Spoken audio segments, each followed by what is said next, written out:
saludándole en el amor del Señor, deseando rica y abundante bendiciones del cielo hacia sus vidas.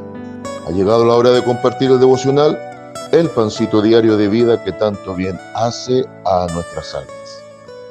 Reflexiones bíblicas. Hoy en Reflexiones Bíblicas quiero que meditemos bajo el título La copa amarga. Y de entradita quiero que se imagine una mesa con un mantel blanco y dos copas de cristal transparentes con dos brebajes muy distintos. Una que contiene un líquido más dulce que la miel y otra que contiene un líquido más amargo que el ajenjo. Y frente a una pregunta que voy a hacer, la cual sé la respuesta, pero se la voy a hacer, vamos a entrar en la meditación para reflexionar. Si se le diese la oportunidad de decidir de cuál copa beber, ¿cuál tomaría usted? Y la respuesta se deduce desde la lógica del pensamiento humano. La respuesta se deduce desde nuestra reacción humana frente al dolor o frente al gozo, frente a los conceptos del placer y frente a los conceptos del tormento, frente al gusto por el sabor dulce, frente al gusto del sabor amargo. Lógicamente, si nos dieran a decidir, tomaríamos de la copa con el líquido más dulce que el néctar de la miel. Eso sería lo lógico, eso sería lo común y corriente en la vida del individuo, beber de la copa dulce. Pero ¿qué pasaría si le digo, y en este escenario posicionamos a Dios, que Dios nos lleve, quizás sin capacidad de decidir, porque detrás hay un plan perfecto de Él, a necesariamente beber de la copa del líquido amargo, más amargo que el ajenjo? ¿Cuál sería nuestra reacción al momento de beber de esto? Lógicamente, no sería agradable. No es algo natural. No es algo a lo que estemos dispuestos. No es algo a lo cual estemos acostumbrados. Haríamos todo lo posible y quizás cuestionaríamos o le diríamos no estoy dispuesto, o simplemente me negaría o lo evitaría. O quizás lo haría, pero de una forma o una actitud muy contraria al deseo de Dios. Quiero en esta reflexión meditar a través del ejemplo que nos deja el Divino Maestro cuando le tocó beber la copa amarga. A veces, frente a la partida de un ser amado, un hijo que entierra a un padre o un padre que debe enterrar a un hijo, créame que es similar a beber de esta copa de ajenjo, donde a veces pueden quedar muchas preguntas que es mejor no hacerlas, porque a través de esas interrogantes con difícil respuesta, es caldo de cultivo y es puerta abierta para que el enemigo de las almas comience a gatillar pensamientos negativos y comience a establecer muros y fortalezas de argumentos rebeldes contra Dios que puede llevarnos incluso a terminar de culpar a Dios frente al proceso doloroso.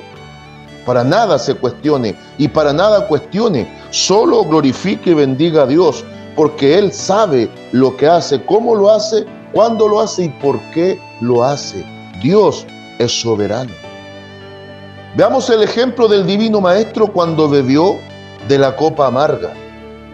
Y así como el Maestro la bebió a concho, a fondo, así sus hijos, si le amamos, cuando toca beberla debemos hacerlo también. San Mateo capítulo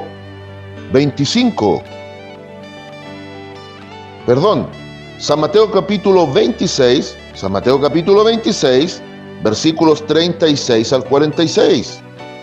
Ahora sí, Evangelio según San Mateo capítulo 26, versículos 36 al 46. Voy a leer porque la misma lectura da el contexto, pero el versículo clave es el 42.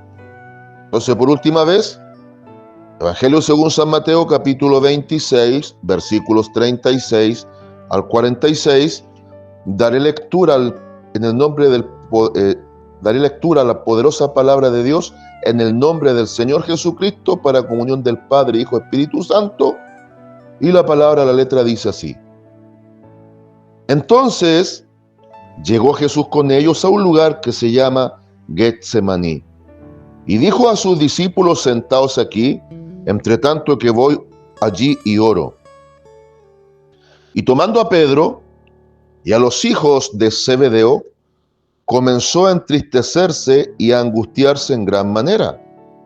Entonces Jesús les dijo: Mi alma está muy triste hasta la muerte. Quedaos aquí y velad conmigo. Yendo un poco adelante, se postró sobre su rostro orando y diciendo: Padre mío, si es posible, pase de mí esta copa, pero no sea como yo quiero, sino como tú. Vino luego a sus discípulos y los halló durmiendo y dijo a Pedro: ¿Así que no habéis podido velar conmigo una hora? Velad y orad, para que no entréis en tentación. El espíritu a la verdad está dispuesto, pero la carne es débil. Otra vez fue y oró por segunda vez diciendo: Padre mío, si no puede pasar de mí esta copa sin que yo la beba, hágase tu voluntad. Vino otra vez y los halló durmiendo, porque los ojos de ellos estaban cargados de sueño. Y dejándolos se fue de nuevo, y oró por tercera vez diciendo las mismas palabras. Entonces vino a sus discípulos y les dijo: Dormid ya y descansad. He aquí ha llegado la hora, y el Hijo del Hombre es entregado en manos de pecadores. Levantaos, vamos, ved, se acerca el que me entrega. Amén. Claramente todo este cuadro es el evento previo al arresto y crucifixión del Maestro. El Divino Maestro tenía un lugar donde se apartaba en la oración, dentro de lo que era en este caso el Monte de los Olivos, estaba el jardín del Getsemaní. Y lo extraordinario que la Biblia, a través de la pluma inspirada de Juan, nos dice que Getsemaní significa lugar donde se machaca la aceituna. ¿Por qué es importante considerar esto? Porque cuando Cristo va a beber la copa amarga, literalmente se termina cumpliendo la profecía de Isaías 53, que Él fue molido por nuestros pecados.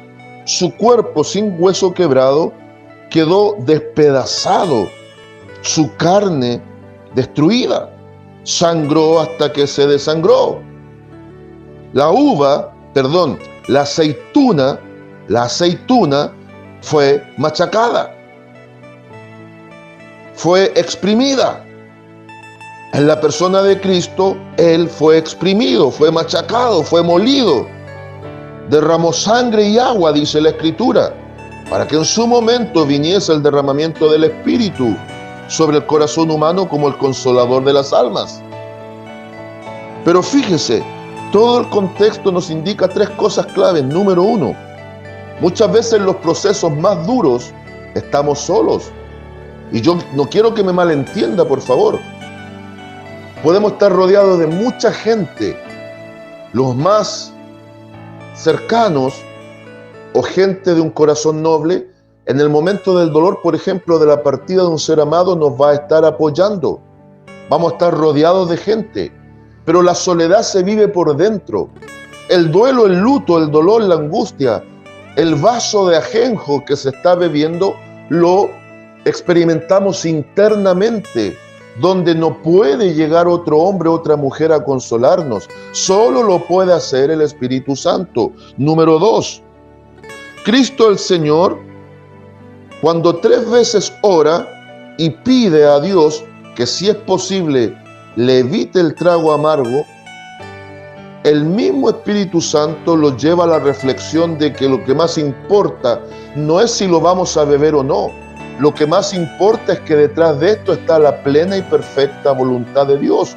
Por lo tanto, Él manifiesta humanidad y divinidad al mismo tiempo. Si es posible, si tienes otro plan, si existe otro mecanismo, si hay otra manera, Padre, evítamelo. Pero lo divino en él inmediatamente lo posiciona y le dice, pero no sea mi voluntad, sino la tuya. Cuando toca beber la copa amarga, para evitar culpar a Dios, que es un Dios soberano y perfecto, necesitamos entender que Dios es el dueño de la voluntad. El apóstol Pablo en Romanos capítulo 12, versículo 2, presenta 3 características de la voluntad de Dios: buena, agradable y perfecta. Si es buena, nada malo va a ocurrir en el proceso. Si es agradable, por amargo que sea el momento, Dios va a traer sosiego. Y al ser perfecta, Dios jamás se va a equivocar en las decisiones que toma sobre nuestras vidas. Desde lo personal, ya una semana de la partida de mi hijo amado, he podido reflexionar mucho, pensar mucho y darme cuenta que es necesario que como hombre de Dios, mi esposa como mujer de Dios, y en esto también involucro a la familia, pero quiero hablar en tono personal, como hombre de Dios, si no experimento el dolor, no puedo hablar de dolor. Si no experimento luto, no puedo hablar de luto. Si no experimento el beber la copa más amarga que le toca a un hombre, ¿cómo puedo hablar del Dios que consuela en los peores momentos? Cientos de veces he enseñado y predicado con la gracia de Dios de que debemos encarnar la profecía, que debemos literalmente, como hombres de Dios, recibir la palabra, pero experimentarla, pasar de lo teórico a lo práctico, pasar de la teoría a la práctica, pasar de los dichos a los hechos. Es fácil decirle desde esta plataforma, si está sufriendo, aférrese a Cristo. Pero es más fuerte decirle, tú eres mi compañero en el dolor, tú eres mi compañera en la desgracia aparentemente, tu dolor es mi dolor, y ahora sí, a pesar del quebranto hay un gozo en mi alma, porque sí, lo puedo decir con toda autoridad, con altura de miras y glorificando a Cristo. Número 3, para que esto no termine mal, debemos fortalecernos en espíritu a través de velar y orar, a través de la comunión, la sana amistad con el Espíritu Santo. ¿Por qué? Porque nuestra carne es débil, nuestra naturaleza humana sensible, emocional, puede llevarnos a tomar malas decisiones frente a la copa amarga, con gusto ajenjo. ¿Cuánta gente no soporta y se quitan la vida? Frente a esto, ¿cuánta gente cae en terribles cuadros depresivos? ¿Cuánta gente que se ha dicho ser cristiana, frente al beber la copa amarga, retroceden y algunos se alejan y directa o indirectamente culpan a Dios? Por favor, escúchame, compañero en el dolor, compañera en la angustia. No culpes a Dios. Él toma decisiones. Pero el que quiere el dolor y la angustia para el ser humano es Satanás, y que el Señor lo reprenda. Si hay alguien que debe ser culpado cuando viene el dolor, es Satanás, pero también debemos hacernos responsables por nuestras malas decisiones. Mi hijo tuvo la decisión de subirse o no subirse a aquel vehículo en donde le esperó la muerte. Él tomó su decisión, pero quien estuvo detrás de esa decisión fue Dios, y Él tenía un lugar y una hora para llevarse a mi hijo. Es así el hombre, es así la mujer. Debe hacerse cargo de sus decisiones, pero detrás de cada decisión está la soberanía de Dios, que conoce el día de nuestra partida. Pero no debemos cuestionar el plan, aunque no lo entendamos. No debemos cuestionar cuando bebemos la copa amarga el proceso, porque de por sí va a ser doloroso. No debemos cuestionar ni preguntar el por qué, sino que debemos tener la actitud de Cristo con humildad, resignación, decir, si ya no hay otro modo, este es el modo, este es el método. Solo decirle, fortaléceme en espíritu, dame la capacidad de seguir adelante, quizá de una manera diferente, quizá de una manera muy distinta, quizás con una nueva perspectiva, una nueva visión de las cosas. pero que el dolor no sea más grande que el amor, que la angustia no sea más grande que el gozo que da Cristo, que la tristeza que a ratos invade no sea el extintor del fuego del Espíritu Santo. Y ya concluyendo, el ejemplo del Divino Maestro previo a la cruz, previo al arresto, en el lugar de la intimidad, nos muestra que nuestro lugar de intimidad son nuestros pensamientos en nuestra mente, que van a estar rendidos y sujetos a la autoridad del Espíritu Santo en nosotros. Amado compañero y compañera en el dolor y la angustia, le hablo a usted que principalmente es hijo e hija de Dios.